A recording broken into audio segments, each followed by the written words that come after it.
ஆண்டவரும் இரட்சகருமாகிய இயேசு கிறிஸ்துவின் நாமத்தில் வாழ்த்துக்கள். இந்த நாளிலும் உபாகமம் 9வது அதிகாரத்தை நாம் தியானிப்போம். இஸ்ரவேலே கேள், நீ இப்பொழுது யோர்தானை கடந்து உன்னிலும் ஜனம் பெருத்ததும் பலத்ததுமான ஜாதிகளை துரத்தி வானத்தை அளாவிய மதில் சூழ்ந்த பெரிய பட்டணங்களை பிடித்து ஏனாக்கின் புத்திரராகிய பெரியவர்களும் நெடியவர்களுமான ஜனங்களை துரத்திவிடப் போகிறாய். இவர்கள் செய்தியை நீ அறிந்து ஏனாக் புத்திரருக்கு முன்பாக நிற்பவன் யார் என்று சொல்லப்படுவதை நீ கேட்டிருக்கிறாய் என்று சொல்லி, இப்பொழுது இஸ்ரவேல் ஜனங்கள் கானான் நாட்டில் சீக்கிரமாக அவர்கள் செய்ய போகிற அந்த போர்களை இங்கே ஆண்டவர் குறிப்பிட்டு மோசையின் மூலமாக பேசுகிறதை பார்க்கிறோம். இஸ்ரவேலே கேள், ஏனாக்கினுடைய புத்திரர்கள் பார்ப்பதற்கு பெரிய ஆட்களாக இருக்கிறாங்க, ராட்சசர்களைப் போல இருக்கிறாங்க, நெடியவர்களுமாக இருக்கிறாங்க, அவ்வளவு அவர்கள் துர்க்குணம் நிறைந்தவர்களாக இருக்கிறாங்க. நீங்கள் அவர்களை துரத்திவிட போகிறா. எப்படி துரத்திவிட போகிறா என்று சொன்னால், உன் தேவனாகிய கர்த்தர் உனக்கு முன்பாக கடந்து போகிறார் என்பதை இன்று அறிய கடவாய். அவர் பட்சிக்கிற அக்கினியாக அவர்களை அழிப்பார் என்று சொல்லி, இங்கே ஆண்டவருடைய கரத்தினால, ஓங்கிய புயத்தினால, பலத்த கரத்தினால வழி நடத்தப்படுகிற நீ ரட்சிக்கப்பட போகிறாய் என்று சொல்லி, கானான் நாட்டுக்குள்ளே நுழைந்த உடனே அவர்கள் சந்திக்க போகிற அந்த போர்களை குறித்து, அதை குறித்து நீ பயப்படாத, ஆண்டவர் உனக்கு பெரிய வெற்றியை தரப்போகிறார் என்று பேசுகிறார்.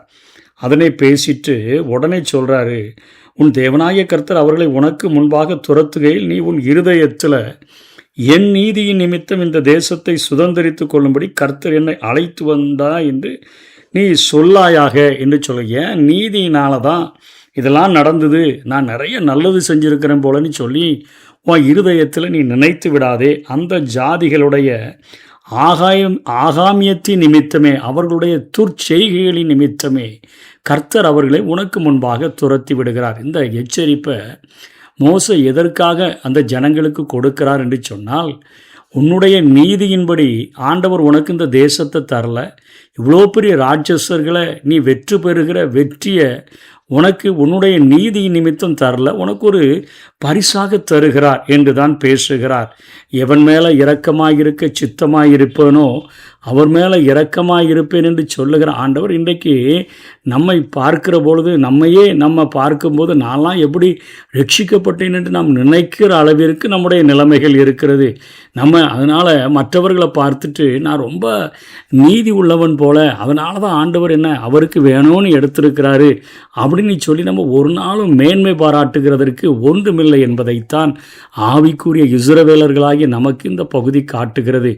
எபேசியருக்கு பவுல் எழுதும் பொழுது 2வது அதிகாரம் 8ஆம் வசனம் 9ஆம் வசனத்தில் சொல்கிறாரு, கிருபையினாலே விசுவாசத்தை கொண்டு ரட்சிக்கப்பட்டீர்கள், இது உங்களால் உண்டானதல்ல. ஏன் நீதி, நான் நல்லவனாக இருக்கிறேன் போல, பக்கத்து வீட்டுக்காரனை போல, நான் ஏத்தால என்னோடு பணி செய்கிறவனை போல, அவனை போலலாம் நான் ரொம்ப துன்மார்க்கனா இல்லை, நல்லவனாக இருந்திருக்கிறேன், அதனால் ரட்சிக்கப்பட்டிருக்கிறேன் நீ ஒருபோதும் சொல்லிடாத. கிருபையினாலே விசுவாசத்தை கொண்டு ரட்சிக்கப்பட்டீர்கள், இது உங்களால் உண்டானதல்ல, இது தேவனுடைய ஈவு, ஒருவரும் பெருமை பாராட்டாதபடிக்கு இது கிரியைகளினால் உண்டானது அல்ல என்பதை ஒவ்வொரு விசுவாசியும் புரிந்து கொள்ள வேண்டும். அதைத்தான் இன்னைக்கு உலகத்தில் உள்ள எல்லா ஜனங்களினுடைய சுபாவத்தை இஸ்ரவேல் ஜனங்களை வைத்தே ஆண்டவர் நமக்கு விளக்கி கூறுகிறதை பார்க்கிறோம்.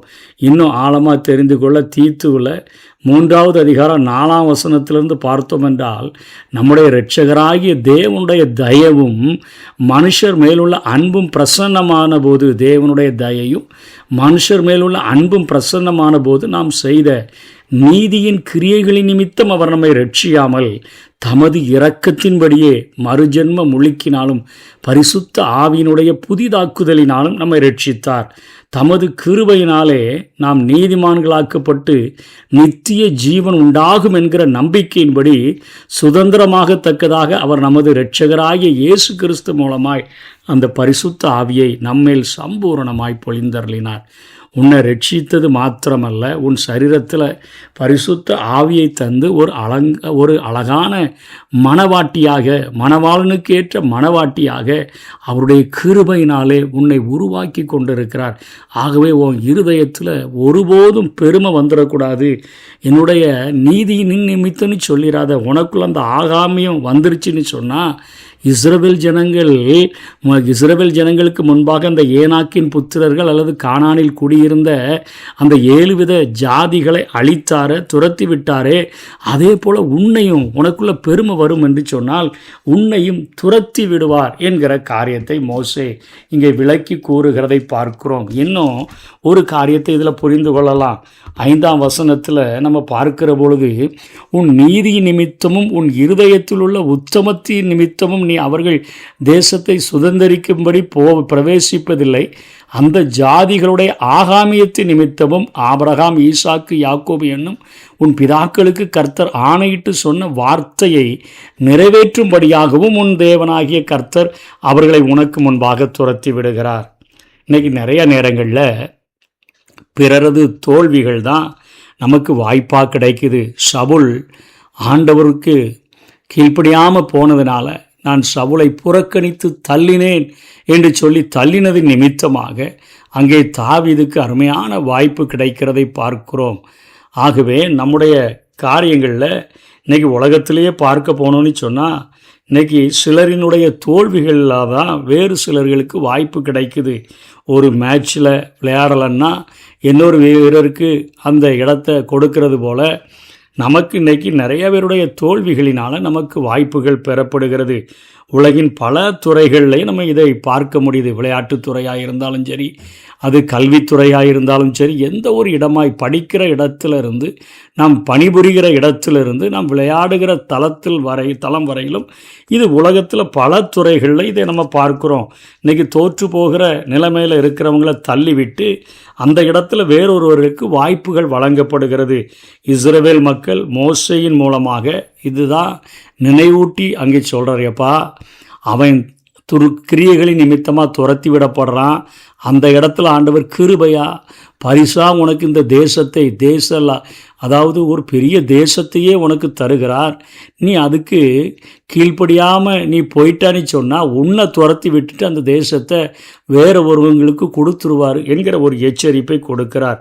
இஸ்ரவேலர் கானானை சுதந்தரிக்க அவர்களுடைய நீதி காரணமாக இல்லை என்பதை அடித்து இங்கே மோசே சொல்கிறார். அவர்கள் அங்கு வாழ்ந்த மக்களினுடைய தீய செயல்களே, ஆகாமியமே, பெருமையே காரணமாயிற்று. ஆகவே இவ்வாறு வாய்ப்பு பெற்ற இஸ்ரவேலர்கள் அதை நினைத்து எச்சரிக்கையோடு கூட வாழ வேண்டும் என்று மோசே கற்றுக் கொடுக்கிறார். ஆனால் இஸ்ரவேலரோ அவ்வாறு வாழாது தனது நிலைகளில் அவர்கள் வீழ்ச்சி அடைந்ததை பின்னாடி உள்ள தொடர்ச்சியாக நம்ம பார்க்க போகிறோம். தங்கள் மேல் உரிமை உடையவராக தமக்கு சொந்தமானதில் வந்தார். சொந்தமானவர்களோ அவரை ஏற்றுக்கொள்ளவில்லை என்று புதிய ஏற்பாட்டில் பார்க்கிறோமே. அவரை சிலுவையில் ஏற்றின நிகழ்ச்சி தான் நடந்தது. விளைவு அவர்களுக்கு அளிக்கப்பட்டிருந்த அந்த வாய்ப்பு இன்னைக்கு அவர்கள் தள்ளப்பட்டிருந்த புறஜாதிகளாக இருந்த நம்மிடத்துக்கு அந்த ரட்சிப்பு வந்தது. அவர்கள் ஆண்டவரை புறக்கணித்தது நிமித்தம், ஆண்டவரை வேண்டான்னு சொன்னது நிமித்தம் இன்னைக்கு புறஜாதிகளின் மேல் ஆண்டவர் கிருபை கூர்ந்து காட்டு ஒலிவ மரத்தை போல இருந்த நம்மை நல்ல ஒலிவ கிளைகளை முறித்து போட்டுட்டு அந்த நல்ல ஒலிவ மரத்தில் நம்மை கொண்டு ஒரு செடியாக ஒட்ட வைத்திருக்கிறதைத்தான் இன்றைக்கு நம்ம வேதத்தில் பார்க்கிறோம். தேவனற்றவர்களாக இருந்தோம், காணியாட்சிக்கு புறம்பாக இருந்தோம், புறஜாதிகளாக நம்ம அன்பு கூறுகிறதற்கு வாய்ப்பே இல்லாமல் இருந்தோம். ஆனால் இஸ்ரவேல் ஜனங்களுடைய ஆகாமியத்து நிமித்தம் நாம் சேர்த்து கொள்ளப்பட்டிருக்கிறோம். இஸ்ரவேலரோ இன்றைக்கு சிதறப்பட்டு உலகத்தின் எல்லா பகுதிகளிலும் காணப்படுகிறார்கள். ஆன்மீக இருளில் தடவி கடந்த இன்றைக்கி தமிழ்நாட்டு மக்களுக்கும் சுவிசேஷ வாய்ப்பு வந்தடைந்தது. ஆண்டவரோடு கூட இருந்த தோமாவே இங்கே ஊழியம் செய்கிற ஒரு வாய்ப்பு இருந்தது. ரட்சிக்கப்பட்ட மக்கள் கிறிஸ்துவினுடைய அடிமைகளாக மாறி அவருக்காக வாழ துணிந்ததுனால, நம்முடைய முன்னோர்கள் அப்படி வாழ்ந்ததுனால இன்றைக்கி நிறைய தலைமுறைகளை தாண்டி நம்ம வந்துட்டோம். ஆனாலும் இன்றைக்கு விசுவாசத்தை எரிந்திட்டு பக்தியினுடைய ஆடையை மட்டும் அணிஞ்சிக்கிட்டு இன்றைக்கி மக்களை ஏமாற்றி அலைகிற ஒரு கிறிஸ்தவ சமுதாயத்தை தான் நாம் இன்றைக்கு பார்க்க முடிகிறது. அன்றைக்கு எத்தனையோ தியாகங்களை செய்து ஆண்டவருடைய சுவிசேஷம் பரம்புவதற்கும் ஆண்டவருடைய அந்த சுவிசேஷத்தை ஏற்றுக்கொண்டு ரட்சிப்படைவதற்கும் எவ்வளவோ தியாகங்களை செய்த ஊழியர்களை நம்ம பார்க்கிறோம். ஆனால் இன்றைக்கும் இஸ்ரவேலிடம் இருந்து இன்றைக்கி தமிழக விசுவாசிகளாக இருந்தாலும் நமக்கு எச்சரிப்பு கொடுக்கப்படுகிறது. யூத மதம் எப்படி தன்னுடைய கோவிலை அப்படியே காத்து கொண்டு பலி செலுத்துகிறோம், அது செலுத்துகிறோன்னு சொல்லி சடங்குகளை காத்து கொண்டு ஆண்டவரை வெளியேற்றி கிறிஸ்துவை கல்வாரி சிலுவையில் ஏற்றி விட்டதோ அதே போல தான் இன்றைக்கி நம்ம அநேக ஆச்சாரங்களை கடைபிடித்து கொண்டு இன்றைக்கி பக்தியினுடைய வேடம் அணிந்து கொண்டு பக்தி அப்படிங்கிற ஒரு வேஷமுள்ள ஒரு ஆடையை அணிந்து கொண்டு நம்ம வாழ்கிறோம். கிறிஸ்து வெளியே நிற்கிற ஒரு நிலைமைத்தான் இருக்கிறது. இன்றைக்கி அற்பமான அறிவு பெற்ற நம்மை தேவன் தம்முடைய கருவிகளாக பயன்படுத்தி கொண்டிருக்கிறார் என்கிற ஒரு தாழ்மையான எண்ணத்தோடு இல்லாமல் நம்ம மேடையெங்கும் மேட்டிமையாய் இன்றைக்கி அராஜகம் செய்ய துணிந்து விட்டோம் என்று சொன்னால் நிச்சயமாக ஆண்டவர் நம்மை தண்டிக்கக்கூடியவராக அவர் இருப்பார். நாம் செய்வது மிகப்பெரிய துரோகமாக மாறிவிடும். அதன் விளைவாக நம்ம மிகப்பெரிய தோல்வியை தான் அனுபவிக்க போகிறோம் என்கிற காரியம் இங்கே மோசையினுடைய செய்தியின் மூலமாக நமக்கு கொடுக்கப்படுகிறதை பார்க்கிறோம். ஆகவே அவர்கள் கானான் நாட்டுக்குள்ளே நுழைஞ்ச உடனே அவங்களுக்கு மிகப்பெரிய வெற்றி ஆண்டவர் தருவார். அந்த வெற்றி நான் கால் வச்ச உடனே நடந்துச்சு, என் நீதி நிமித்தம் நடந்துச்சு, என்னால் தான் நடந்து ஒரு நாளும் சொல்லிடாத. அவர் அக்னியாய் பட்சிக்கிற அக்னியாய் உனக்கு முன்னாடி கடந்து போய் பெரிய பெரிய சாதனைகளையெல்லாம் நிகழ்த்தி பெரியவர்களையெல்லாம் கீழே தள்ளி இன்றைக்கி உன்னை உயரத்தில் கொண்டு வந்து உட்கார வைக்கிறார். எப்படி ஒரு சவுளை தள்ளிட்டு ஆடுகளின் பின்பாக இருந்த ஒரு தாவீதை இஸ்ரவேலுக்கு அரசனாய் வைத்தாரோ அதே போல தான் கிருபையினால் உனக்கு இந்த வாய்ப்பு கொடுக்கப்படுகிறது. நீ அதனால் நீதின்னு சொல்லி பேசுகிறாத, நீ நிறைய துரோகம் பண்ணியிருக்கிறான்னு சொல்லி அந்த இஸ்ரவேலர்கள் பண்ண துரோகத்தெல்லாம் அவர்கள் ஓரேபில் பண்ண துரோகம், சீனாய் மலையில் பண்ண துரோகங்கள், அதே போல் தொடர்ந்து அவர்கள் மாசாவில் பண்ணின காரியங்கள் அப்படின்னு சொல்லி வரிசையாக அவர் பட்டியலிட்டு சொல்லுகிறதை பார்க்கிறோம். அதாவது அங்கே மோசே 40 நாள் இரவும் பகலும் மலையில் இருந்தபொழுது பொன் கன்று குட்டியை அவங்க உருவாக்கிட்டாங்க. 8ஆம் வசனத்திலிருந்து 21ஆம் வசனம் வரையிலும் பார்க்கிறோம். அவங்க எகிப்தில் குடியிருக்கும் பொழுது அங்கே எகிப்தியரினுடைய காளை தெய்வம் அப்பீஸ் அதை அவங்க அப்படியே பார்த்ததுனால அந்த தொழுகையினுடைய நினைவாக மோசைக்கு என்னாயிட்டோ தெரில, எங்களுக்கு முன்னாடி செல்லுகிற தெய்வத்தை உண்டாக்குன்னு ஆரோன் அருமையான ஒரு எகிப்திய தெய்வம் போல அப்பீஸ் என்று அழைக்கப்படுகிற அந்த தெய்வத்தை போல ஒரு தெய்வத்தை அங்கே அவன் உண்டாக்கி கொடுத்துட்டான். அது நிமித்தமாக மோசே, அதாவது 15ஆம் வசனத்தை பார்க்கும்போது நம்மை அத்தனை ஆச்சரியப்பட வைக்கக்கூடியதாக இருக்கிறது. அதாவது தேவனுடைய அக்கினி அப்படியே மலையானது பற்றி எரிந்து கொண்டிருக்கிறது.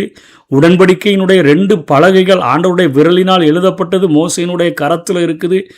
மலையில் தேவ பிரசன்னம் நிறைந்திருக்கிற போது இங்கே பாவத்தோடு கூட ஆரோனும் இஸ்ரவேல் ஜனங்களும் விளையாடி கொண்டிருக்கிறதை பார்க்கிறோம். அத்தனை துணிகரமாக அவர்கள் பாவம் செய்கிறார்கள். அதை தான் சொல்கிறாரு, எப்பா உனக்கு இதெல்லாம் எதுக்கு இந்த எச்சரிப்பை கொடுக்குறேன், நீ தபேராவில் இப்படி தான் செஞ்சா, தபேரா என்றாலே எரிந்து கொண்டிருக்கிற என்பது பொருள். எனக்கு சாப்பிட்றதுக்கு மட்டன் இல்லையே, எங்களுக்கு இன்னைக்கு எங்களுக்கு மச்சங்கள் இல்லையே, எங்களுக்கு கொம்பட்டிக்காய்கள் இல்லையே, கீரைகள் இல்லையேன்னெலாம் சொல்லி நீ முறுமுறுத்தது நிமித்தமாக ஆண்டவர் தபேராவில் அப்படியே பின்னாடி இருந்து ஜனங்கள் மத்தியில் அப்படியே அக்கினி பட்சித்து ஜனங்கள் அழிய ஆரம்பித்தார்களே.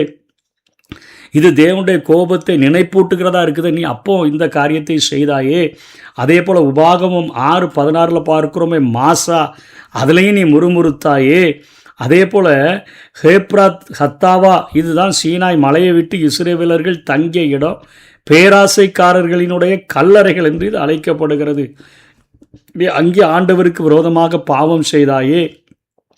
அது இல்லாமல் காதேஸ் பர்னையா, சீனாய் மலையிலிருந்து இஸ்ரவேலர்கள் புறப்பட்ட பின்பு தங்கிய ஒரு பாலை வனத்தில் இருந்த ஒரு பசுஞ்சோலை காதேஸ் பர்னையா, நீ அங்கே இருக்கும் பொழுதும் ஆண்டவருக்கு கீழ்ப்படியாமல் இருந்திய, இவ்வளவு துரோகம் அவருக்கு நீ பண்ணியப்பா.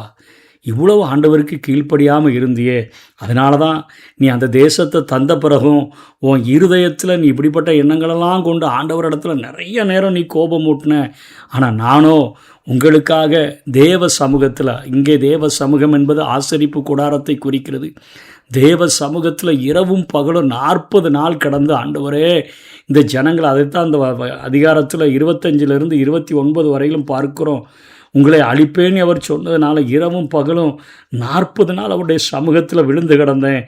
கர்த்தராய் ஆண்டவரே, உடைய மகத்துவத்தினால நீங்கள் பலத்த கையினால் எகிப்திலேருந்து இந்த ஜனங்களை மீட்டு கொண்டு வந்தீங்களே, இது உங்கள் ஜனம்ப்பா, இது உங்கள் சுதந்திரம். எடுத்து சொல்கிறார், உங்கள் ஜனம், உங்கள் சுதந்திரம், நீங்கள் மீட்டு கொண்டு வந்த ஜனம், நீங்களே காப்பாற்றி கொண்டு வந்த ஜனம், நீங்களே எபனேசராக இருந்து வழி நடத்தின ஜனம், நீங்கள் அவர்களுக்கு வாக்குத்தத்தம் பண்ணியிருந்த தேசத்தில் அவர்களை பிரவேசிக்க கூடாமல் போனதுனால ஆண்டவர் அவங்க எல்லாரையும் அழிச்சிட்டாருன்னு சொல்லி நாங்கள் விட்டு வந்த அந்த தேசத்தின் குடிகளெல்லாம் சொல்லிடுவாங்களே அப்படின்னு சொல்லி, நீ அவ்வளவு கொடூரமான பாவத்தை செஞ்சிருக்கிற. எகிப்திய தெய்வத்தை போல ஒரு கன்றுக்குட்டியை செஞ்சு நீ வழிபட்டு பாவத்தோடு கூட விளையாடிட்ட. ஆனாலும் நான் தேவ சமூகத்தில் நீ செய்த பாவத்துக்காக இரவும் பகலும் 40 நாட்கள் கதறி அழுத. அந்த விஷயம் ஆண்டவர் என்னுடைய ஜெபத்தை கேட்டு உங்களை மன்னிச்சார். ஆகாமியத்தையும் இவர்கள் பாவத்தையும் பாராமல் உமது தாசராகிய ஆபிரகாம், ஈசாக்கு, யாக்கோபு என்பவங்களை நினைச்சார்லுங்க. முற்பிதாக்களுக்கும் வாக்கு கொடுத்தீங்களே, அவங்க முகத்தையாவது பாருங்க ஆண்டவரே என்று நான் கதறினேன். நீர் உமது மகா பலத்தினால, ஓங்கிய புயத்தினால புறப்படப்படின இவர்கள் உங்கள் ஜனம்ப்பா, உங்கள் சுதந்திரம் அப்படின்னு ஜோம் பண்ணதுனால ஆரோனுக்காகவும் நான் ஜோம் பண்ணேன். ஆரோனையும் ஆண்டவர் காப்பாற்றிட்டார், உங்களையும் ஆண்டவர் காப்பாற்றி விட்டார் என்று சொல்லி இங்கே மோசே தன்னுடைய காரியத்தை சொல்லி தான், நீ அங்கே போயிருக்கும் பொழுது நீ துர்க்கிரியைகள் எதையும் செய்திராத என்று சொல்லி அங்கே எச்சரிக்கிறதை பார்க்கிறோம். கடைசியாக இன்றைக்கி 20ஆம் வசனம் 21ஆம் வசனத்தை நம்ம பார்க்கும்போது பாவத்தோடு இன்றைக்கி விளையாடுகிற ஜனங்களை பார்க்குறோம். இஸ்ரவேலர்கள் கன்றுக்குட்டி விக்கிரகத்தை உண்டாக்கி வைத்து கொண்டு நடனமாடினார்கள், விளையாடினார்கள். பாவத்தோடு அவர்கள் விளையாடினார்கள். பாவத்தோடு இன்றைக்கி நம்ம விளையாடுவோன்னு சொன்னால் அதனுடைய தண்டனையும் நம்ம வாழ்க்கையில் விளையாடுகிறோம். இது நம்ம நினைப்போம் விதியில், நான் விதி எனக்கு அதனால் இப்படி நடக்குதுன்னு அல்ல. இன்றைக்கு நம்முடைய வினை, நம்முடைய செயல் தான் நம்முடைய வாழ்க்கையில் நிறைய நேரங்களில் அந்த தண்டனை விளையாடுகிறதற்கு காரணமாக மாறிவிடுகிறது.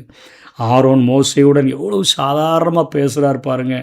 இது பொல்லாத ஜனம், மற்றவங்க மேலே பழி போடுறான். ஆபரங்களை கொடுத்தாங்க, அக்னியில் போட்டேன், கன்றுக்குட்டி வந்துருச்சு. யாத்திராகம் 32 22 24 வரை பார்க்குறோம். அவ்வளோ அசால்ட்டாக விளையாட்டு, அவ்வளவு பாவத்தை விளையாட்டாக எடுத்துகிட்டு பேசுகிறாரு. ஆனால் இந்த செயலுக்காக வரவிருந்த மரணம் எவ்வளோ பெரிய தண்டனை என்பதை ஆரோன் அறியாமல் பேசுகிறார். மோசே அவனுக்காக வேண்டுதல் செய்து அவனுடைய மரணத்தை மாற்றினார் என்பதைத்தான் 20ஆம் வசனத்தில் பார்க்கிறோம். ஆண்டவரே, அவனை அழிச்சிடாதுங்கப்பா, ஒரு கன்றுக்குட்டியை செஞ்சு கொடுக்கறதுக்கு காரணமாயிட்டான், அவனை அழிச்சிடாதுங்க நீ மோசே மன்றாடுகிறார். பாவத்தின் கிரியையின் கன்றுக்குட்டியை பொடியாக்கி மெல்லிய தூள்களாக்கி மலையிலிருந்து ஓடி வருகிற அந்த நீரோடையில் போட்டு விட்டு 9:21 சொல்கிறாரு, அதை போட்டுவிட்டு அந்த நீரை குடிக்க இஸ்ரவேலருக்கு கட்டளையிடுகிறார். யாத்திராகமும் 32:20 பார்க்கிறோம். பாவத்தை பால் போல குடிச்சிட்டாங்க, விளையாடிட்டாங்க, விளையாட்டாக எடுத்துட்டாங்க.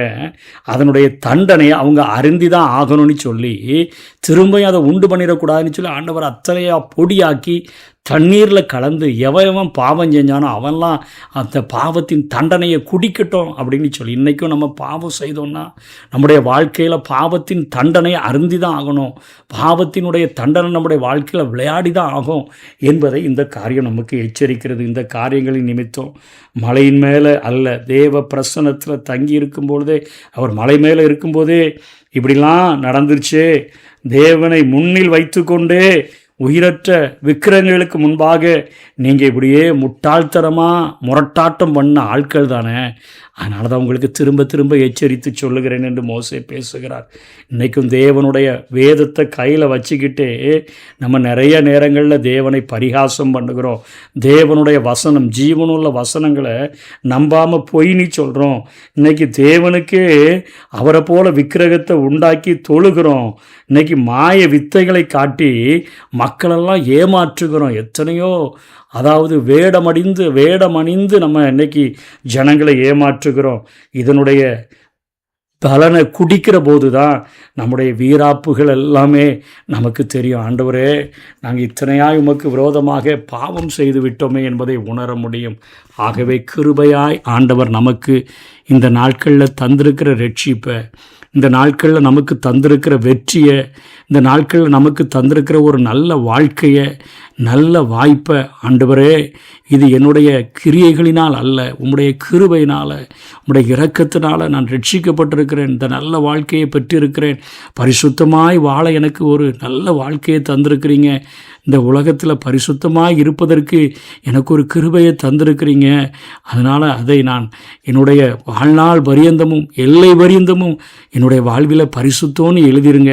உம்முடைய சித்தத்துக்கு கீழ்ப்படிந்து, உம்முடைய சத்தத்துக்கு செவி கொடுத்து, ஒவ்வொரு நாளும் கீழ்ப்படிந்து வாங்கலை எனக்கு உதவி செஞ்சிருங்கன்னு சொல்லி கேட்டு இன்றைக்கி ஆண்டவருடைய வருகை பரியந்தமும் நம்முடைய ரட்சிப்பு நிறைவேற பிரயாசப்படுவோம். கர்த்தர் தாமே நம்மை ஆசீர்வதிப்பாராக. ஆமென்.